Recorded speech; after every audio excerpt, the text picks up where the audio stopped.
At my son's wedding, his mother-in-law said loud enough for everyone to hear, "That's not a mother. That's a mistake in a dress." The bride laughed and clapped like a seal at feeding time. But my son didn't laugh. He stood up, called off the wedding in front of everyone, and did something that destroyed their family fortune the next day. Where are you watching from today? Drop your location in the comments below and hit that like and subscribe button.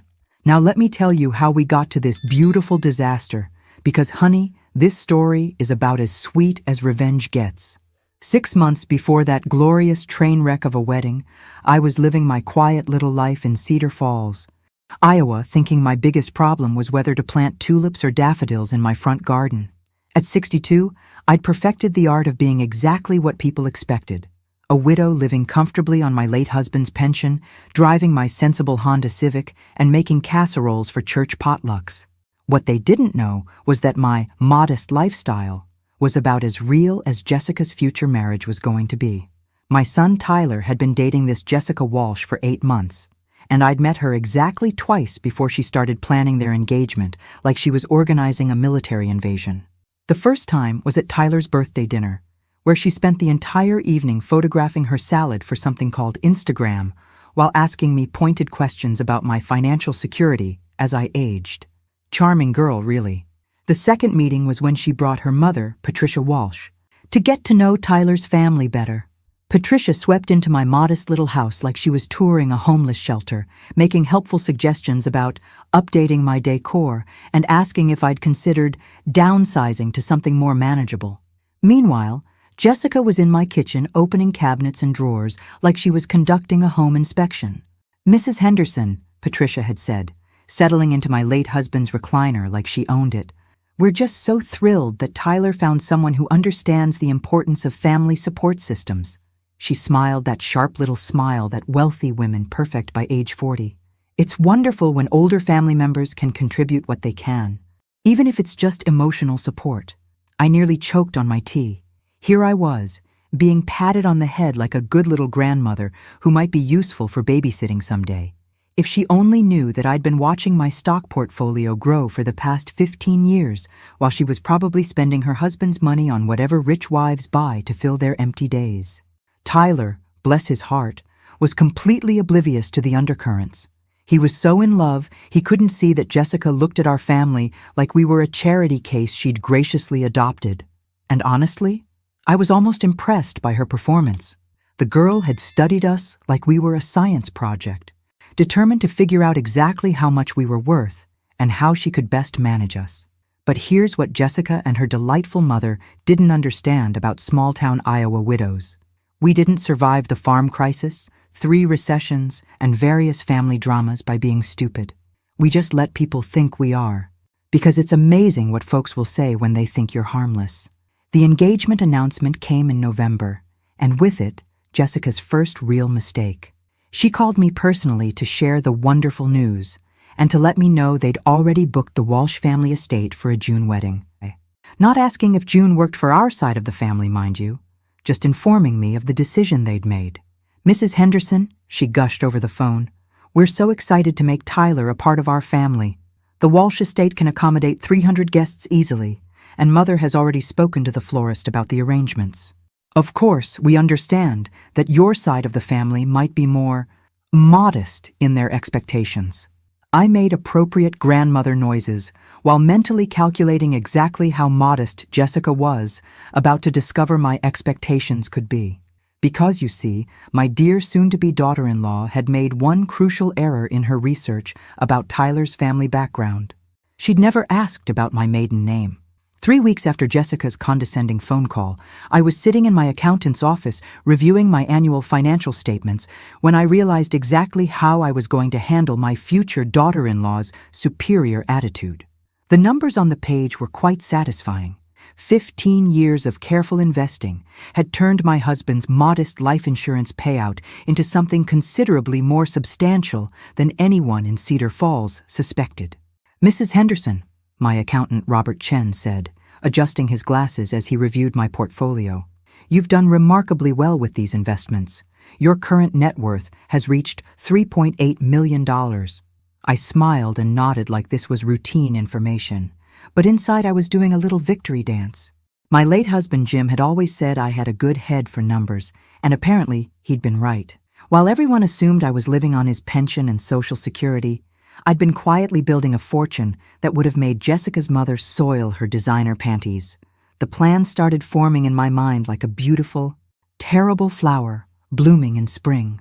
Tyler called that afternoon, voice bright with excitement. "Mom, Jessica's parents want to meet you properly before the wedding. They're planning a little dinner party next weekend. Nothing fancy, just immediate family." "How lovely," I said, already imagining what I'd wear to this nothing fancy dinner party. "Will it be at their home?" "Their estate, actually. Jessica says it's been in the family for generations. I guess they have quite a bit of property out in West Hills." Tyler paused. "Mom, I should probably mention that the Walshes are, well, they're pretty wealthy. Jessica's dad owns several businesses, and her mom comes from old money. I don't want you to feel uncomfortable or anything." Sweet boy. He was actually worried about me feeling out of place among rich people. If he only knew that I'd been getting investment advice from the same financial advisors who managed portfolios for half the wealthy families in Iowa. "I'm sure I'll be fine, dear," I assured him. "I'll just be myself." And that was exactly what I intended to do. The Walsh estate turned out to be one of those sprawling colonial mansions that screamed, "My great-grandfather made this fortune during the Industrial Revolution, and we've been coasting on it ever since." The circular driveway could have parked a dozen cars, and the front garden looked like something from a magazine spread about gracious living. I pulled up in my Honda Civic behind Tyler's modest Toyota, both of us looking like we'd gotten lost on the way to the servants' entrance. Jessica emerged from the front door wearing what I suspected was a $500 cocktail dress, her smile so bright it could have powered the house's exterior lighting. "Mrs. Henderson," she called, air-kissing me like we were long-lost relatives. "Welcome to our family home. Mother and Daddy are so excited to meet you properly." The interior was all marble floors, crystal chandeliers, and the kind of furniture that costs more than most people's cars. Patricia Walsh glided down the grand staircase, wearing pearls that probably cost more than Tyler's annual salary, her husband Gordon trailing behind like a well-dressed shadow. "Margaret," Patricia said, taking my hands like she was blessing me with her touch. "How wonderful to finally have a proper visit. Jessica has told us so much about Tyler's family." I'll bet she had. Dinner was served in a dining room that could have seated 20 people comfortably, though it was just the 6 of us around one end of their mahogany table. The conversation flowed like expensive wine, with Patricia and Gordon sharing stories about their recent trip to Europe, while Jessica hung on every word like they were recounting the secrets of the universe. "We just adore traveling," Patricia explained, cutting into what I suspected was very expensive steak. "Last year we did the Mediterranean, and this spring we're planning something special for Gordon's 60th birthday. Perhaps a private villa in Tuscany."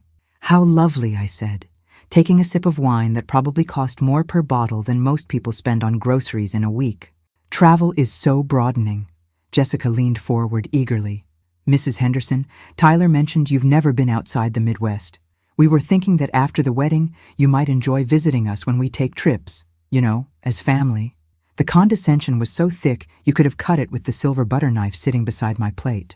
Here they were, generously offering to include the poor little small-town grandmother in their glamorous lifestyle, probably expecting me to weep with gratitude at their charity. "That's very thoughtful," I replied, wondering how they'd react to learning that I'd been considering buying a vacation home in Florida with my investment returns. But the real show began when Gordon started talking about his business empire, 3 car dealerships, 2 restaurants, and what he called various other investments that were apparently doing quite well. He had that particular swagger that wealthy men get when they're showing off for someone they consider beneath them, explaining market strategies and business principles like he was teaching a kindergarten class.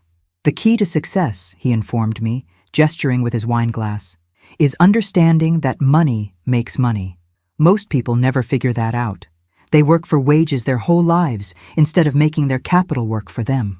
I nodded thoughtfully, as if this was the first time I'd ever heard such wisdom, while mentally calculating that my portfolio had probably outperformed his various investments by at least 15% over the past 3 years.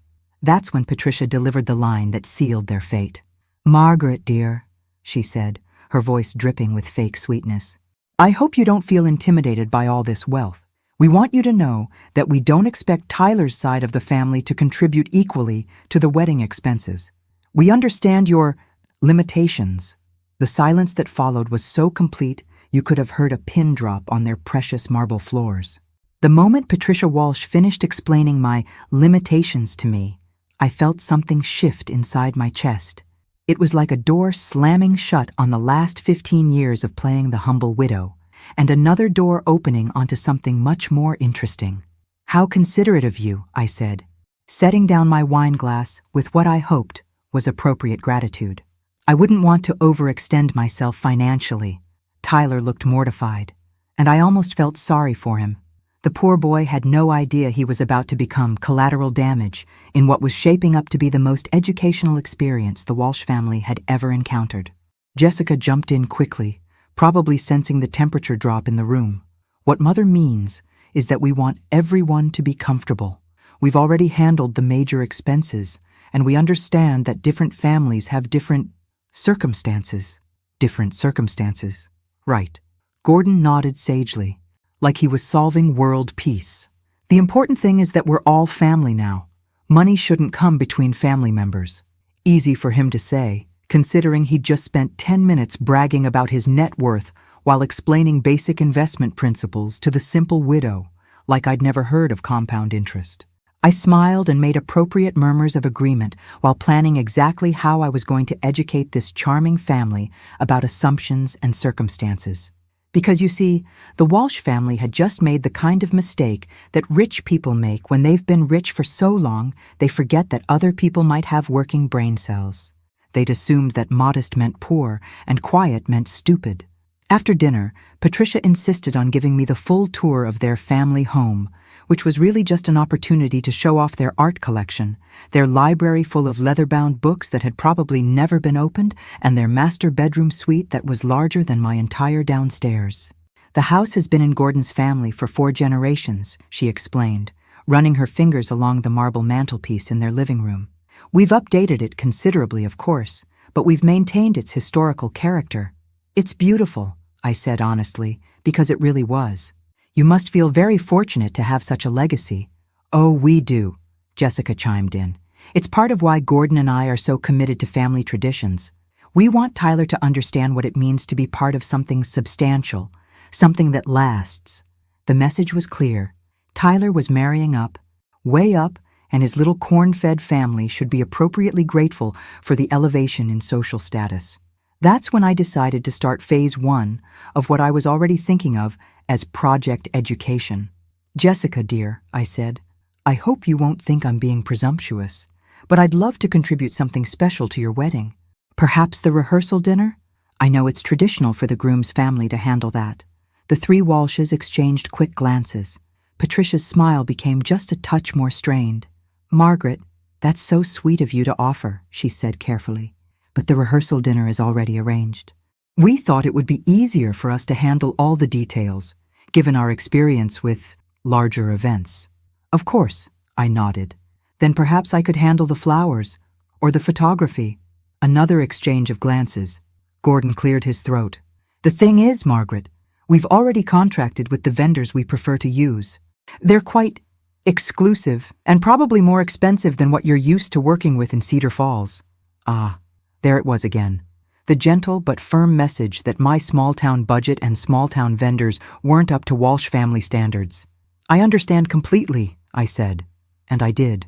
I understood that they wanted complete control over Tyler's wedding, so they could showcase their wealth and social position while keeping his family in the background, like embarrassing relatives you had to invite, but hoped wouldn't embarrass you too much. What they didn't understand was that they'd just handed me the perfect opportunity to demonstrate exactly what Margaret Henderson was capable of when properly motivated. "Well then," I continued sweetly, "perhaps I could give Tyler and Jessica a wedding gift instead. Something that might help them start their new life together." Jessica's eyes lit up like a slot machine hitting jackpot. I could practically see her calculating how much the poor widow might be able to scrape together for a wedding gift. "That would be lovely, Mrs. Henderson," she said. "Honestly, Just having your blessing means the world to us. Your blessing. Like I was the village elder bestowing wisdom on the young couple instead of Tyler's mother who'd raised him alone for the past 12 years and deserved a little more respect than being patted on the head and told to stay in my lane. I smiled my most grandmotherly smile and made mental notes about guest lists and seating arrangements and exactly which reporters from the Cedar Falls Gazette might be interested in covering what was going to be the social event of the year.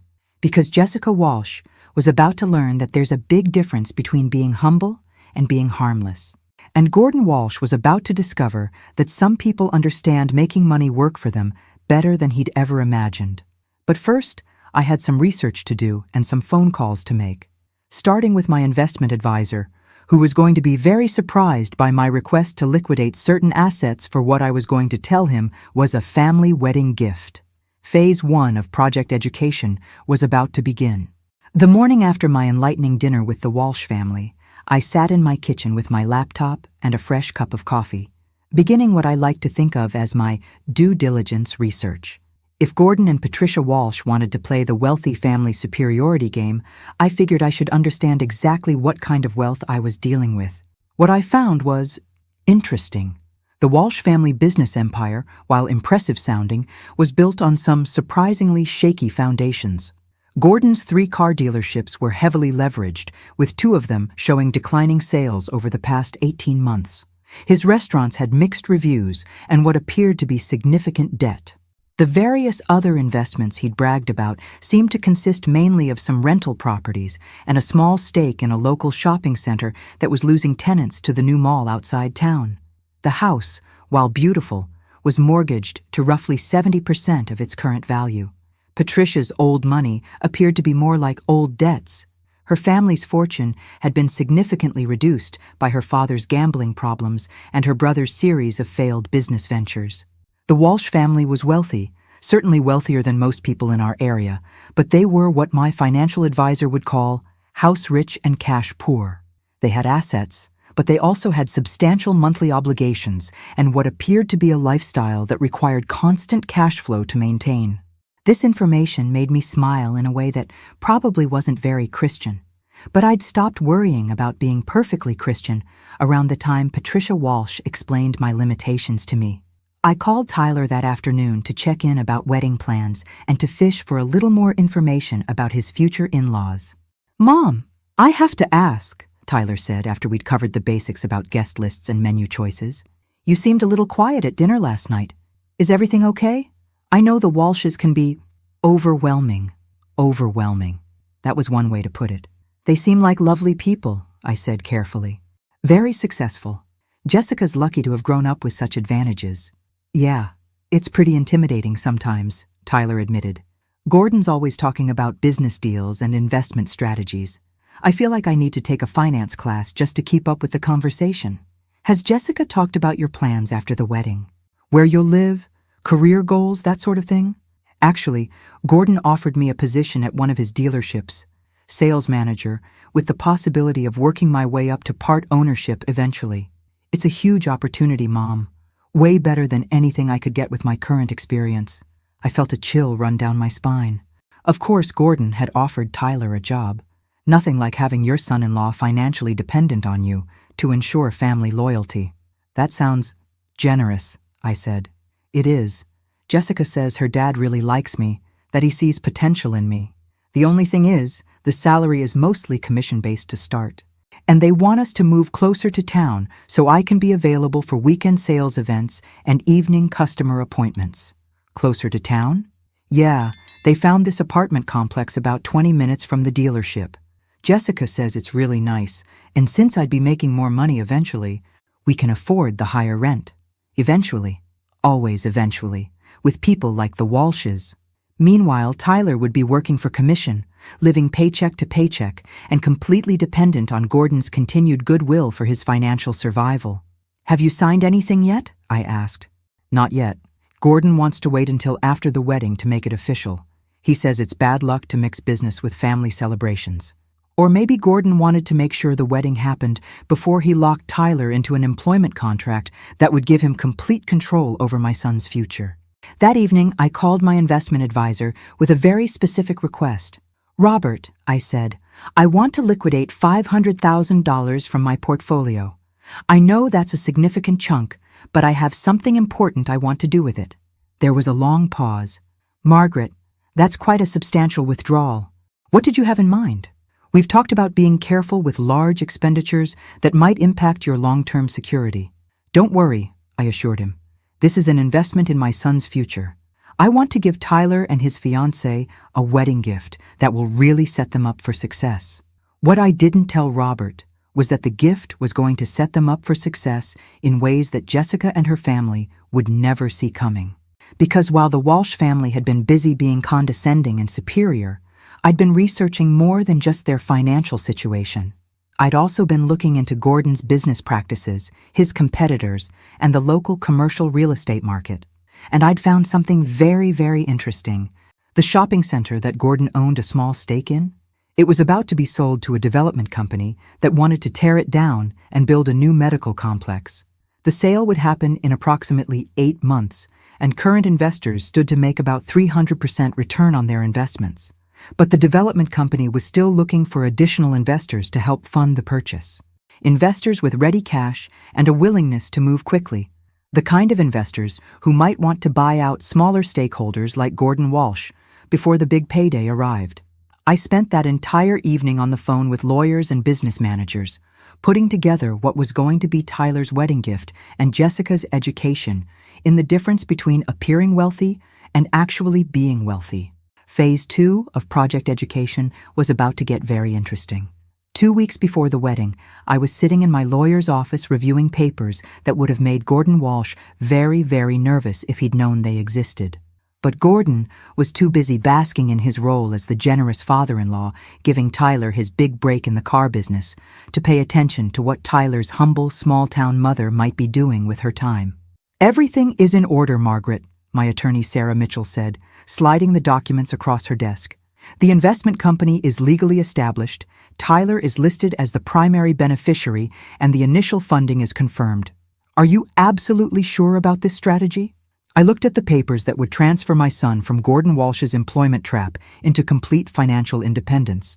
And I've never been more sure of anything in my life. "Sarah, I've spent 15 years watching my investments grow, while people assumed I was just another widow living on Social Security and casseroles. I think it's time Tyler learned that his mother isn't quite as helpless as everyone believes." The plan was beautifully simple. Instead of Tyler taking Gordon's commission-based job at the dealership, he would become the managing partner of Henderson Investment Properties, a company that would purchase Gordon's stake in the shopping center development project, along with several other strategic investments that I'd been monitoring for months. Tyler would start his married life not as Gordon's financially dependent employee, but as a businessman with enough capital to buy and sell Gordon Walsh's entire empire twice over. The wedding gift would be presented as a modest check that Tyler and Jessica could use for whatever they wanted. Maybe a down payment on a house, maybe some furniture, maybe a nice honeymoon. Nothing that would alarm the Walsh family or make them suspicious. What they wouldn't know until several months after the wedding was that the modest check would be backed by a business structure that would make Tyler independently wealthy within 2 years. But first, I had a rehearsal dinner to attend. The Walsh family had indeed handled all the details for the rehearsal dinner, which was being held at the country club where Patricia and Gordon were members. The guest list was small, just immediate family and the wedding party, which meant I would be spending the evening being graciously tolerated by people who considered me a charity case. I spent considerable time choosing my outfit for this particular performance. Nothing too expensive looking, nothing that would contradict my carefully maintained image as the modest widow, but something nice enough to show that I was making an effort to fit in with their standards. I settled on a simple navy dress from a nice department store, paired with my grandmother's pearl necklace, the one real piece of jewelry I wore regularly, because it looked appropriately sentimental and modestly valuable. What none of them knew was that I'd had those pearls appraised years ago, and they were worth approximately $15,000. My grandmother had excellent taste in jewelry, even if she'd lived modestly, just like her granddaughter. The country club was exactly what I'd expected, all polished wood and leather chairs, and the kind of understated elegance that screamed, "We have so much money we don't need to prove it." Patricia had reserved the private dining room, and the table was set with china that probably cost more than most people's cars. I arrived precisely on time, carrying a modest gift bag containing a picture frame I'd purchased specifically for this occasion. Nothing too expensive, nothing that would seem presumptuous, just something appropriate for the mother of the groom to give to the happy couple. "Margaret!" Jessica squealed. Jessica, air kissing me like we were the closest of friends. "You look lovely. That necklace is so vintage." Vintage. Right. "Thank you, dear," I said, handing her the gift bag. "Just a little something for you and Tyler to remember this special time." She opened it immediately, of course, and her smile became just a touch more forced when she saw the simple silver frame. It's very sweet," she said, clearly calculating how quickly she could hide it in a closet after the wedding. Tyler hugged me warmly, looking handsome in his new suit, probably the most expensive clothing he'd ever owned, courtesy of the Walsh family's insistence on appropriate formal wear for their country club standards. "Thanks, Mom," he whispered. "I know this has all been kind of overwhelming. I really appreciate you being so flexible about everything." Flexible. Another interesting word choice. Gordon and Patricia held court at their end of the table, regaling the group with stories about other weddings they'd attended at the club, other social events, other demonstrations of their established place in local society. They were in their element, surrounded by the kind of people who understood the importance of appearances and social position. The conversation flowed along predictably elegant lines until Patricia asked me about my plans after the wedding. "Margaret, now that Tyler will be starting his new position and moving closer to town, you'll probably be rattling around in that big house all by yourself," she said with concern that sounded almost genuine. "Have you thought about downsizing? There are some lovely senior living communities that might be perfect for someone in your situation." Senior living communities. For someone in my situation. I smiled sweetly and took a sip of wine that probably cost more than my monthly grocery budget.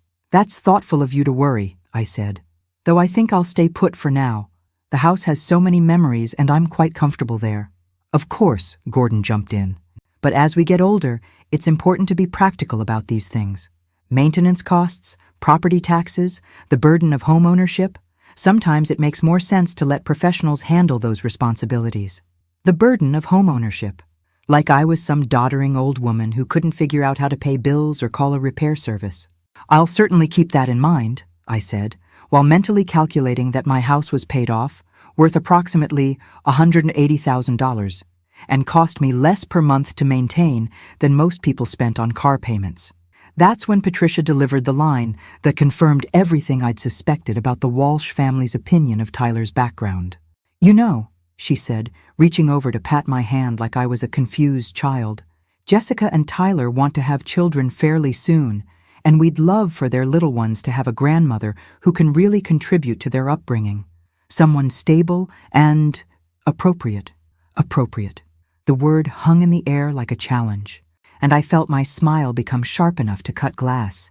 "I certainly hope I'll be able to contribute," I said quietly.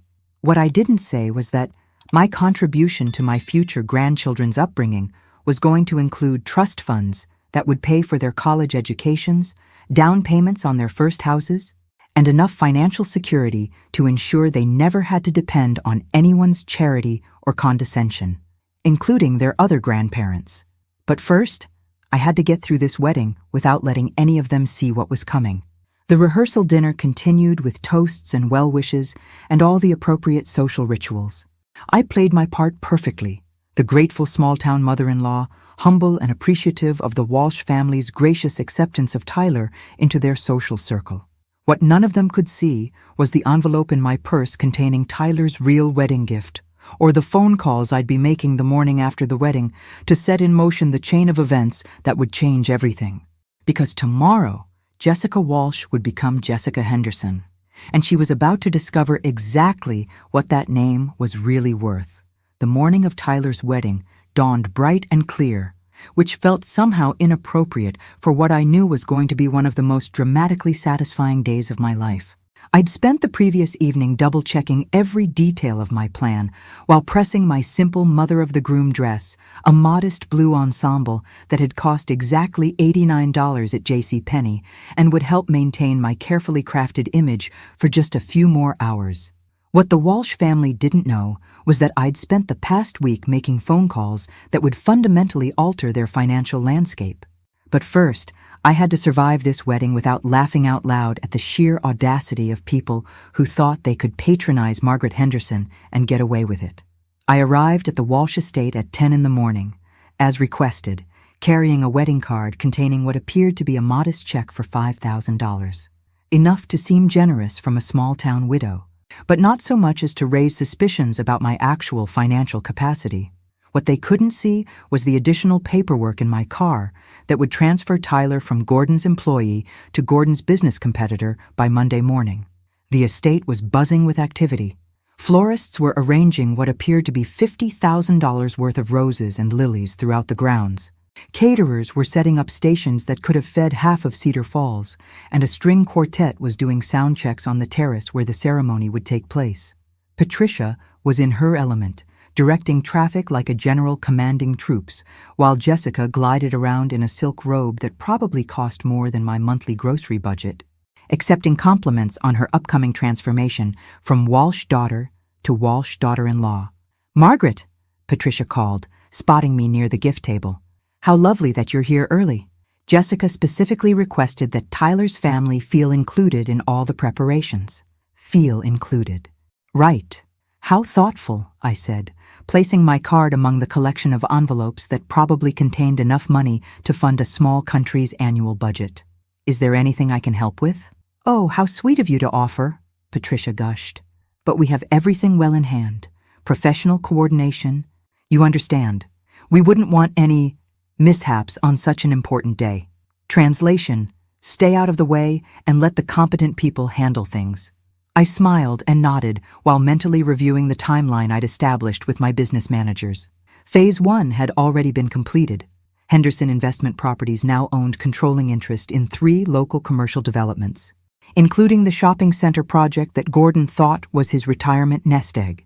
Phase 2 would be implemented Monday morning when Tyler received the complete documentation of his new business holdings. Phase 3 would unfold over the following weeks as Gordon discovered that his various investments had been systematically purchased by a competitor who was offering his tenants better deals and more flexible lease terms. But first, I had a wedding to attend and a performance to complete. Tyler found me an hour before the ceremony, looking nervous and handsome in his formal wear. The Walsh family had spared no expense on his wedding attire.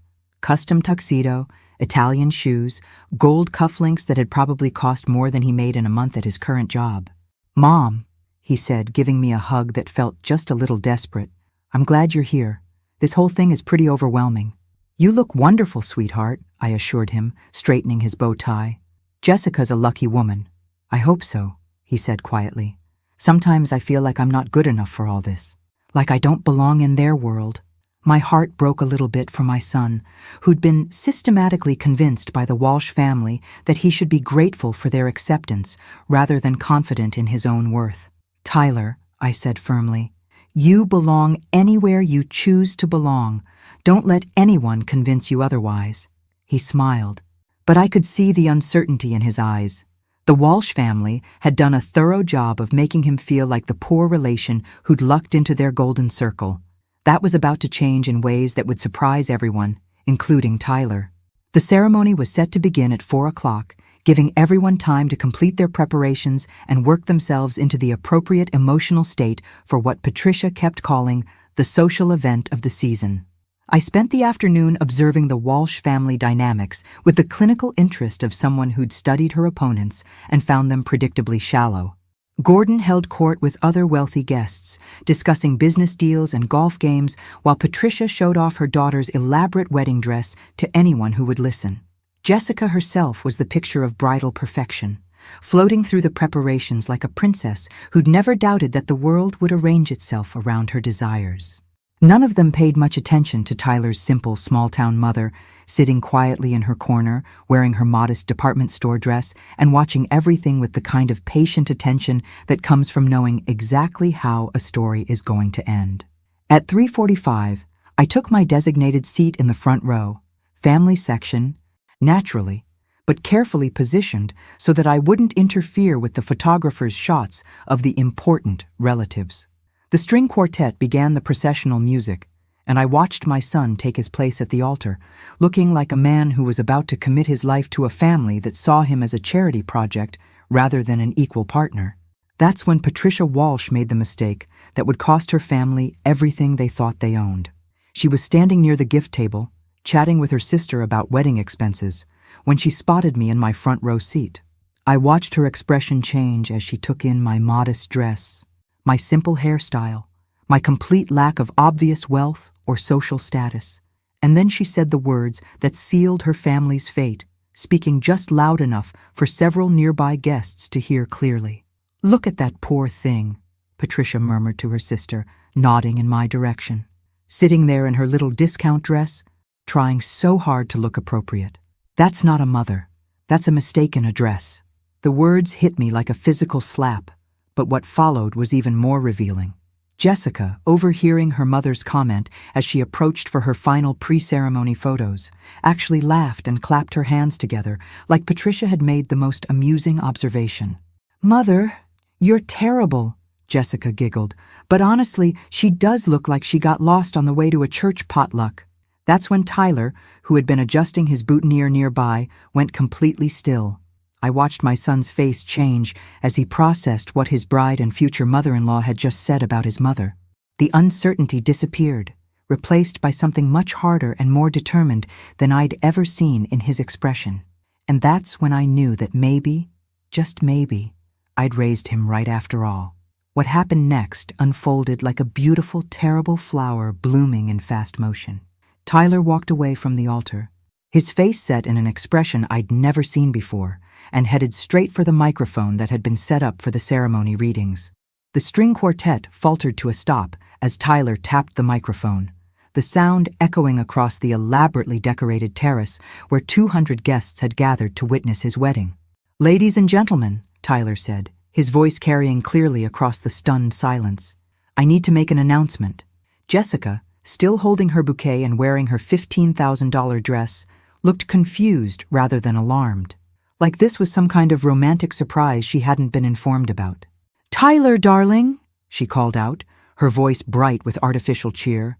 "What are you doing? The ceremony is supposed to start." He looked at her for a long moment, and I saw something die in his expression. "Jessica," he said into the microphone, "5 minutes ago, I heard you and your mother discussing my mother's appearance. You called her a mistaken address and laughed about how she looked like she got lost on the way to a church potluck. The silence that followed was so complete you could have heard a pin drop on the marble terrace.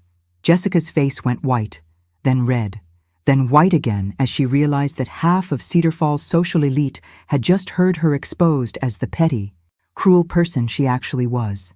"Tyler, that wasn't, we were just," she stammered, but he held up his hand to stop her. "My mother," Tyler continued, his voice getting stronger, "raised me alone after my father died. She worked 2 jobs to put me through college, never complained, never asked for anything in return, and has been nothing but gracious and supportive about this wedding, despite being treated like an unwelcome charity case by your family." Patricia tried to interrupt, rushing toward the microphone, but Tyler stepped away from her reach and kept talking. "I just realized that I can't marry someone who would mock my mother, and I can't join a family that thinks cruelty is entertaining," he said. "So I'm calling off this wedding, right here, right now." The gasp that went up from the assembled guests sounded like a collective intake of breath before a scream. Jessica dropped her bouquet and lunged toward him. "Tyler, you can't be serious. You're ruining everything over a stupid comment?" "I'm serious," he said quietly, removing his boutonniere and setting it on the gift table. "And it wasn't a stupid comment. It was who you really are when you think no one important is listening. That's when Gordon Walsh made his own crucial mistake. He stepped forward, his face red with embarrassment and rage, and pointed a finger at Tyler like he was disciplining a disobedient employee. "You ungrateful little nobody," Gordon snarled. "We've given you everything. A job, a future, acceptance into our family, and this is how you repay us? By humiliating my daughter in front of our friends?" Tyler looked at him with something that might have been pity. "Mr. Walsh," he said, "you've given me a commission-based job that would have made me financially dependent on your goodwill for the rest of my life. That's not generosity. That's control." I felt pride swell in my chest as I watched my son stand up to people who'd spent months making him feel small and grateful for their attention.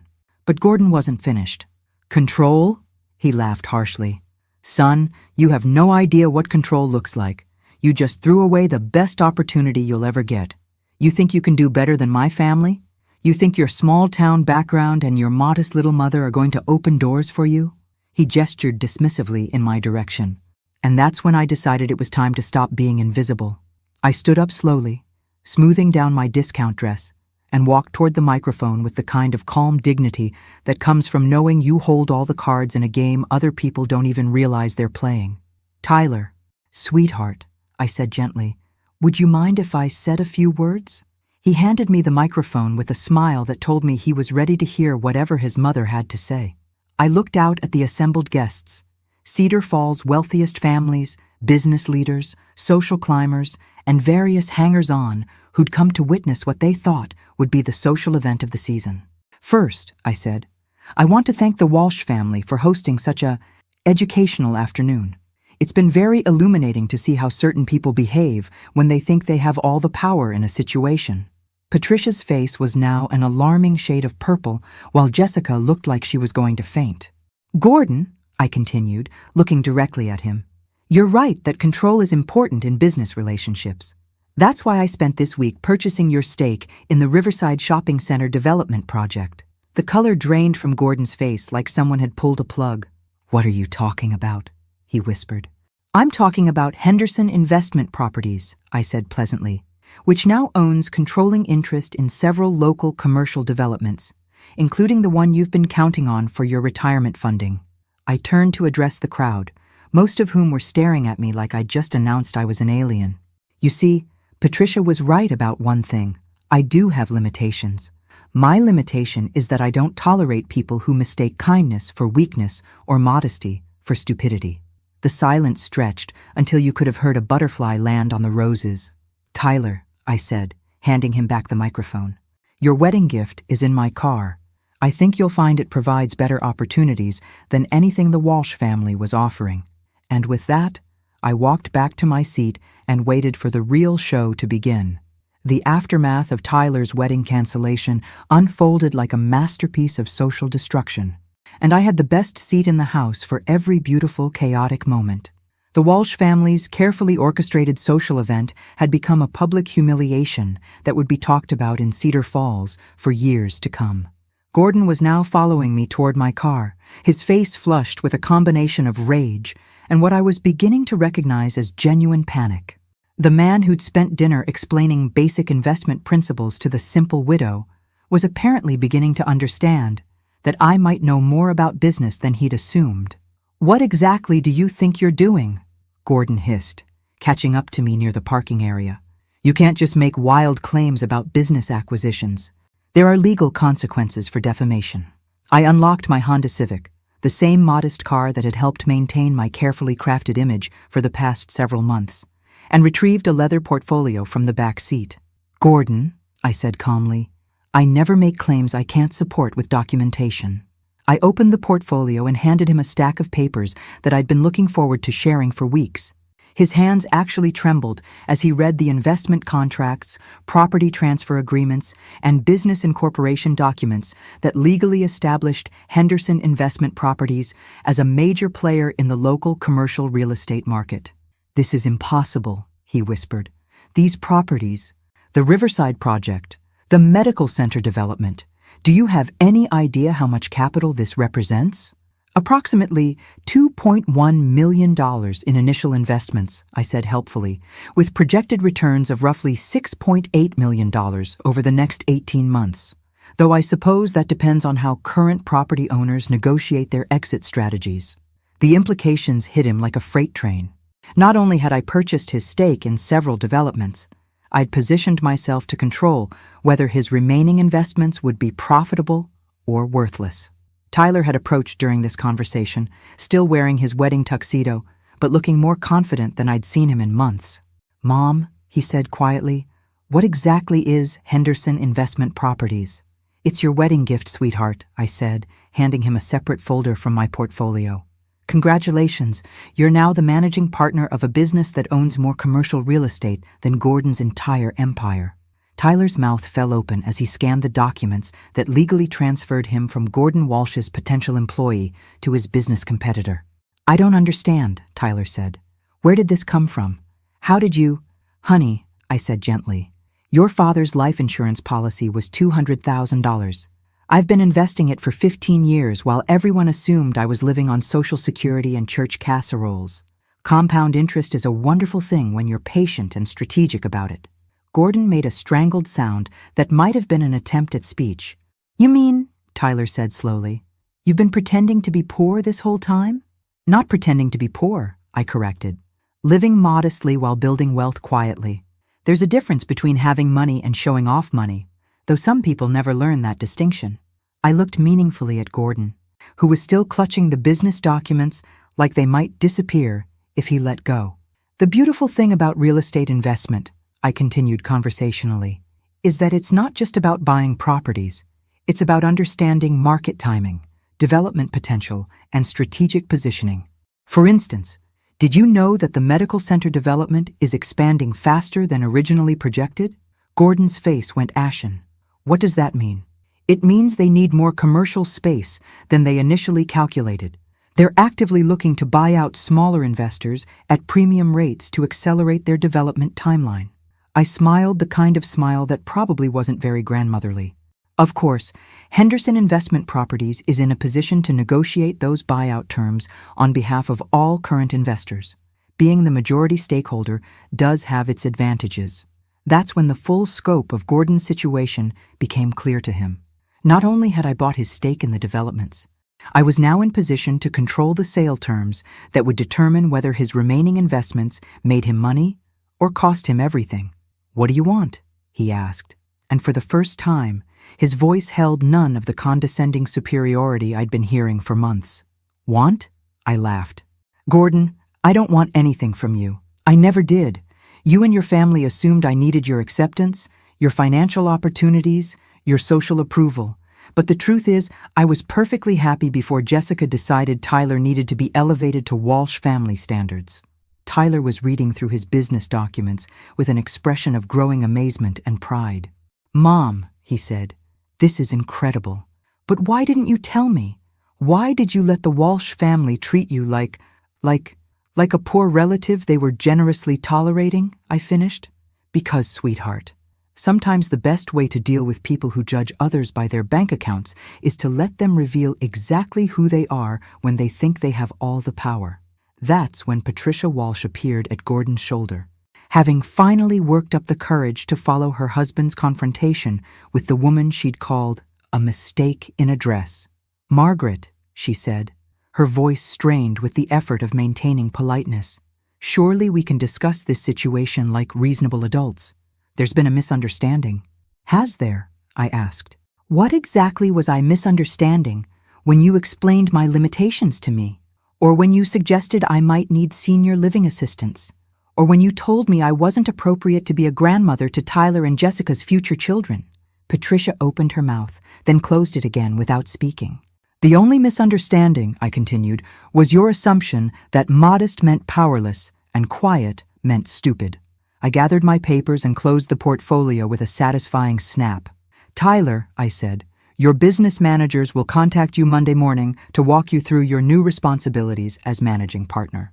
I think you'll find the position offers better advancement opportunities than anything the Walsh family had planned for you." As Tyler and I walked back toward my Honda Civic, I could hear Gordon and Patricia having what appeared to be an urgent, whispered argument about damage control and financial implications. But the real consequences of their assumptions were just beginning to unfold. Monday morning arrived with the kind of crisp autumn clarity that made everything seem possible, and I was sitting in my kitchen with a cup of coffee and the Cedar Falls Gazette when my phone started ringing. The first call came at 7:43 a.m., and by 8:15, I'd fielded 6 different conversations with reporters, business associates, and what appeared to be half the local social circle wanting to know if the rumors about the Henderson investment empire were actually true. The 7th call was from Tyler, and his voice contained a mixture of excitement and bewilderment that made me smile. "Mom, I just left the meeting with the business managers," he said. "This is insane. Do you realize what you've built?" "I have some idea," I said modestly, though I was feeling quite proud of 15 years' worth of careful financial planning. Henderson Investment Properties doesn't just own the properties you told Gordon about. There are office buildings, retail spaces, development projects. Mom, this company is worth almost $4 million. $4.2 million as of last Friday's valuation, I corrected, though that should increase substantially once the medical center expansion is completed. "I can't believe you've been sitting in this house, making casseroles for church potlucks while secretly running a real estate empire." "I wasn't running an empire, sweetheart. I was building your future. There's a difference." The 8th call came while Tyler and I were still talking, and I recognized Gordon Walsh's number on my caller ID. "Tyler, I need to take this call," I said. "Why don't you come over for lunch and we can discuss your new business responsibilities?" I answered Gordon's call with what I hoped was appropriate politeness. "Good morning, Gordon. How can I help you?" "Margaret." His voice was strained, like he'd been awake all night. "We need to talk. Can you meet me at my office this morning?" "I'm sorry, but I have a very full day planned," I said truthfully. Between reporters calling for interviews and Tyler's business orientation, my schedule was completely booked. "This is about the Riverside development," Gordon said urgently. "There are things you don't understand about the legal implications of your acquisitions, such as the environmental impact studies that haven't been completed yet, such as the zoning restrictions that could delay the project by years, such as the financial liabilities you've just inherited by buying into these properties." I sipped my coffee and waited for him to continue. "Margaret, I'm trying to help you here. These investments aren't as secure as you think they are. There are risks involved that could cost you everything." "How thoughtful of you to be concerned about my financial security," I said. "Just like you were concerned about my ability to handle homeownership when you suggested I move to senior living. That's not what this is about, isn't it? Gordon, you spent months treating me like a confused old woman who needed your family's guidance and protection. Now that you've discovered I understand business better than you assumed, suddenly you're worried about my financial well-being?" The silence stretched long enough for me to take another sip of coffee. "What do you want, Margaret?" Gordon finally asked, his voice defeated. "I want you to stop treating people like they're disposable based on your assumptions about their bank accounts," I said. "I want your wife to think twice before she calls someone a mistake in a dress at their son's wedding. And I want Jessica to understand that cruelty has consequences. And if the family apologizes, if we try to make things right with Tyler—" "Gordon," I said gently, "Tyler called off his wedding yesterday because he finally saw who your family really is when you think no one important is watching. An apology isn't going to change that reality. So what happens now?" I looked out my kitchen window at the modest house and tidy garden that had camouflaged one of the most successful investment strategies in Cedar Falls history. "Now you learn to compete with Henderson Investment Properties in the local commercial real estate market," I said. "I hear competition is good for business. Margaret, please, we can work something out, some kind of partnership arrangement. Our families don't have to be enemies." "We're not enemies, Gordon. Enemies would require me to consider your family important enough to actively oppose. What we are is competitors." I heard him take a shaky breath. "The Riverside project," he said. "The medical center buyout. You could make millions from those deals." "Yes, I could. Tyler will actually, since he's the managing partner. And my stake in those projects will be worth whatever Henderson Investment Properties decides to offer when we negotiate the consolidated sale to the medical center. Market rates, of course, though market rates can vary significantly depending on how motivated sellers are. The implications hung in the air between us like a sword suspended by a thread. "How motivated do I need to be?" Gordon asked quietly. That's when I realized he still didn't understand what had actually happened. He thought this was about money, about business negotiations and profit margins. He thought I'd built a real estate empire to compete with his wealth. "Gordon," I said, "this was never about your money. This was about respect. Your family spent months making Tyler feel like he should be grateful for your acceptance.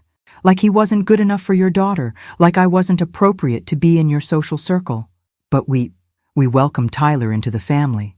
You offered him a commission-based job that would have made him financially dependent on your continued goodwill. You planned to control his future by controlling his income. That's not." "Yes, it is.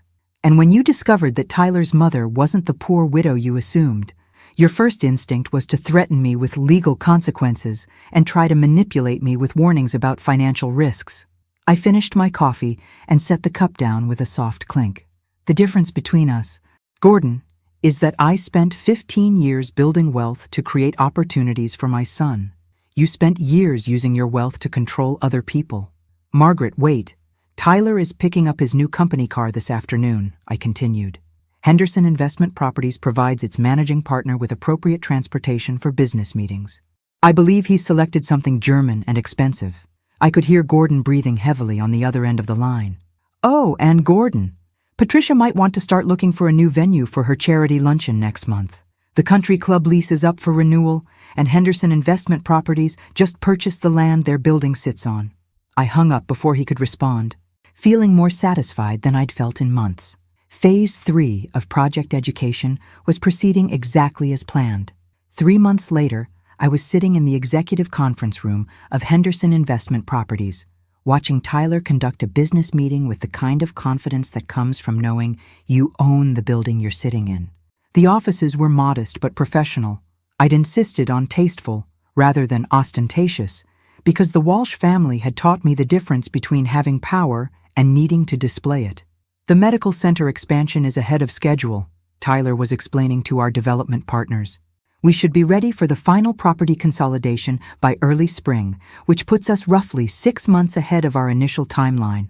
Our lead contractor nodded approvingly. The Henderson Group's approach to project management has been impressive. Having all the properties under unified ownership eliminated most of the coordination problems we usually face with multiple stakeholders. I smiled from my seat at the back of the conference room. The Henderson Group, Tyler's idea for branding our various business holdings, had grown beyond even my initial projections. What had started as my revenge against the Walsh family's condescension had evolved into a legitimate business empire that was transforming commercial development in our area. "Mrs. Henderson," the contractor continued, "your initial vision for coordinated development has saved us approximately 18 months of negotiation and permitting delays.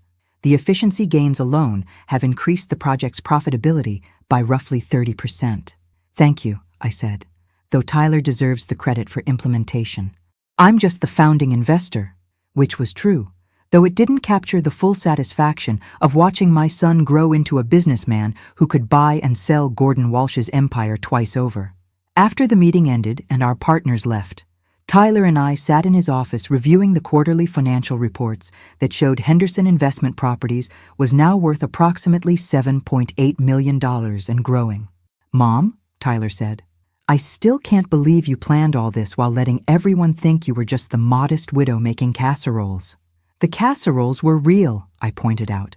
"I do actually enjoy cooking for church events. But the rest of it? The 15 years of investment planning? The business strategy? The timing of the Walsh family takedown? You orchestrated all of it?" "Not all of it. Jessica's cruelty was entirely her own contribution to the situation." Tyler leaned back in his executive chair, a much nicer piece of furniture than anything Gordon Walsh had in his downsized office space across town. "Speaking of Jessica," he said, "I heard she and her mother moved to Patricia's sister's house in Des Moines. Apparently, the Walsh family finances were more precarious than anyone realized." I made sympathetic noises, though I wasn't particularly surprised.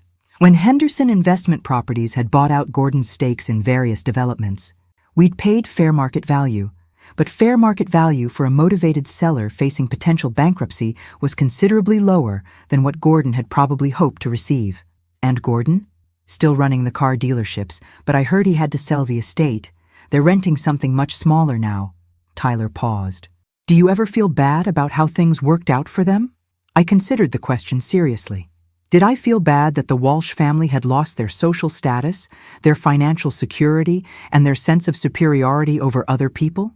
I feel bad that they chose to treat people with cruelty and condescension, I said. The financial consequences were their own choices. I simply gave them the opportunity to compete in a market where their assumptions about other people's capabilities turned out to be wrong. Mom, can I ask you something? Of course. Why didn't you ever remarry? With your intelligence, your financial acumen, your ability to build all this, you could have had any life you wanted. The question caught me off guard because it touched on something I rarely allowed myself to think about. Tyler, I had the life I wanted. I had you. I had meaningful work. I had financial security and the freedom to make my own choices. Not everyone needs a partner to feel complete. But weren't you lonely? Sometimes, I admitted. But loneliness is temporary. Self-respect is permanent. I'd rather be lonely than settle for someone who didn't value what I had to offer. Tyler smiled. Like the Walsh family didn't value what our family had to offer? Exactly like that. My phone buzzed with a text message, and I glanced down to see a note from my real estate agent. The small house I'd been quietly considering, a charming cottage near the lake with a garden perfect for someone who'd earned the right to slow down and enjoy life, had just had its offer accepted. Tyler, I said, I have some news. I'm thinking about selling the house and buying something smaller. Really? Are you sure? That house has so many memories. Good memories, I agreed. But I think it's time to make some new ones. The cottage I'm buying has a guest house that's perfect for visiting grandchildren. Grandchildren? Tyler's eyebrows shot up. Mom, I just called off my wedding 3 months ago. I know. But you're young, successful, and now you own enough property to be very attractive to the right kind of woman. The right kind of woman?